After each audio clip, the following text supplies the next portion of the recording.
Hi guys, good morning. Welcome to Anne's Healthy Kitchen.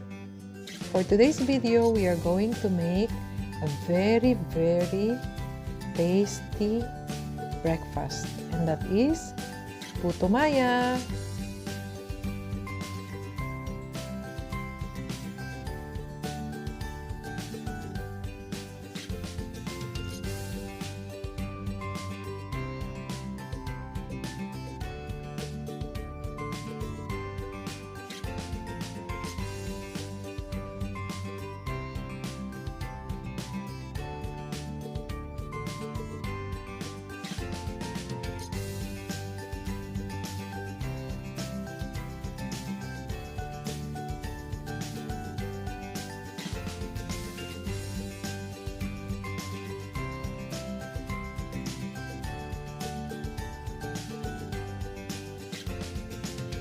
Ito ang ating mga sangkap sa ating Puto Maya. Meron tayong glutinous rice na tinatawag natin na malagkit.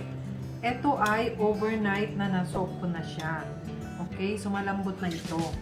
And then we have coconut milk, sugar, and then salt, and then ating ginger juice. Mas masarap kasi pag may ginger juice. And not to forget, ang ating banana leaves. Okay? Simulan na natin ang ating. Ang gagawin natin sa ating coconut milk ay ilalagay natin ang ating sugar, tapos ang ating salt, and then ang ating ginger juice. Okay? And then haluin natin siya. Ito yung gagawin natin na pang lagay sa ibabaw while the rice is steaming.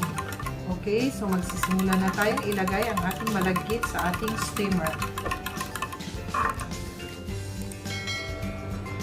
Guys, ang ating malagkit ay nasa colander na natin na may mga butas-butas. Ayan, o. Okay? So, andyan na nakalagay. So, pwede na nating ilagay dito. Aray. And then, lulutuin natin siya.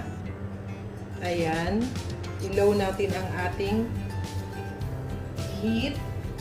And then, maya-maya, ilalagay natin ito. Okay? Ito ang kanyang magiging sabaw niya. Ito naman, ilalagay natin sa ibabaw ng ating malagkit. Ayan. Tabunan natin ng maayos. Ayan.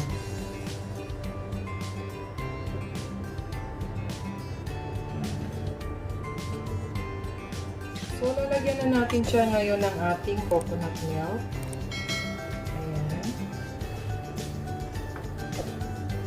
Ganda ng aking coconut kasi coconut cream talaga siya. Okay?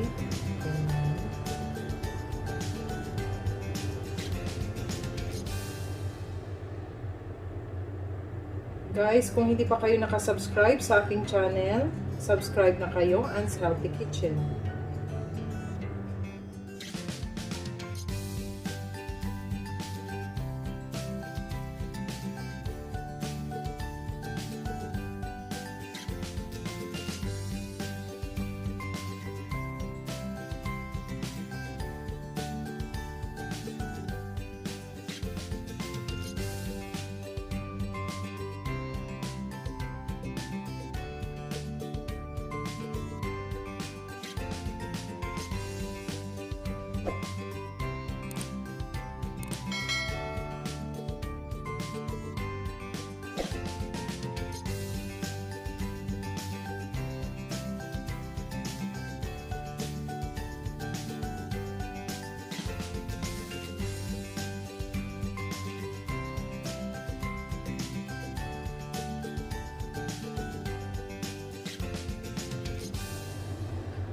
So, ito, bubuksan na natin. Titignan na natin.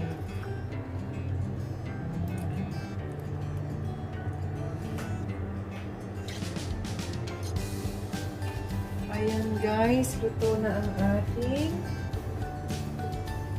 Oh, ayan. Luto na siya. So, pwede na tayong kumain.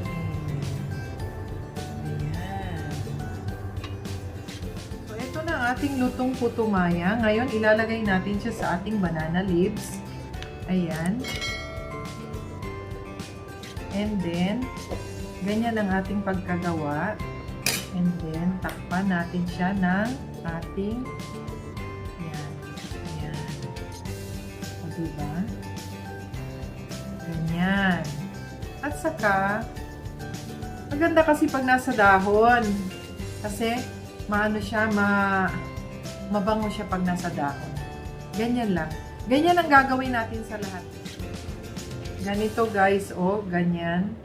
O, diba maganda na siya? So, ganito lang ang gagawin natin pag nakalagay na siya sa dahon. At saka maganda itong pamaris sa ating mangga.